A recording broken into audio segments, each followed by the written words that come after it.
വാർത്തകളിലേക്ക് തിരികെ എത്തുന്നു. സംസ്ഥാനത്ത് നിപ്പ സ്ഥിരീകരിച്ച വ്യക്തി കോഴിക്കോട് മെഡിക്കൽ കോളേജ് ആശുപത്രിയിൽ തീവ്രപരിചരണ വിഭാഗത്തിൽ വെന്റിലേറ്ററിൽ തുടരുകയാണ് എന്ന് ആരോഗ്യമന്ത്രി കെ മുരളീധരൻ പറഞ്ഞു.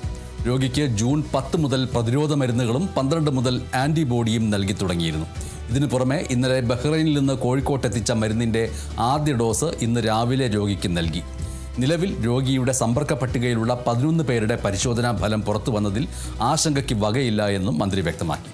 സമ്പർക്ക പട്ടികയിൽ 44 ആരോഗ്യ പ്രവർത്തകർ ഉൾപ്പെട്ടിട്ടുണ്ട്. ഇതുവരെ 30 പരിശോധനകൾ നടത്തിയതിൽ നിലവിൽ ചികിത്സയിലുള്ള രോഗിയുടേതൊഴികെ മറ്റെല്ലാവരുടെയും ഫലം നെഗറ്റീവാണ്.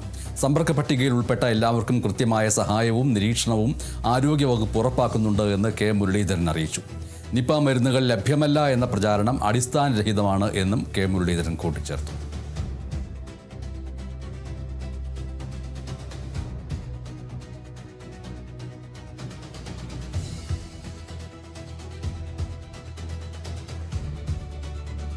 കോഴിക്കോട് പയ്യോടിയിൽ വീണ്ടും ഷിഗല്ല സ്ഥിരീകരിച്ചു.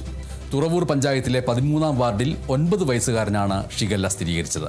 ആരോഗ്യനില തൃപ്തികരമാണ്. സ്വകാര്യ ആശുപത്രിയിലെ പരിശോധനയിലാണ് ഷിഗല്ല സ്ഥിരീകരിച്ചത്. 9 വയസ്സുകാരൻ്റെ ബന്ധുവായ 3.5 വയസ്സുകാരനും കഴിഞ്ഞ ദിവസം ഷിഗല്ല സ്ഥിരീകരിച്ചിരുന്നു. ഈ കുട്ടി ചികിത്സ പൂർത്തിയാക്കി ആശുപത്രി വിട്ടു.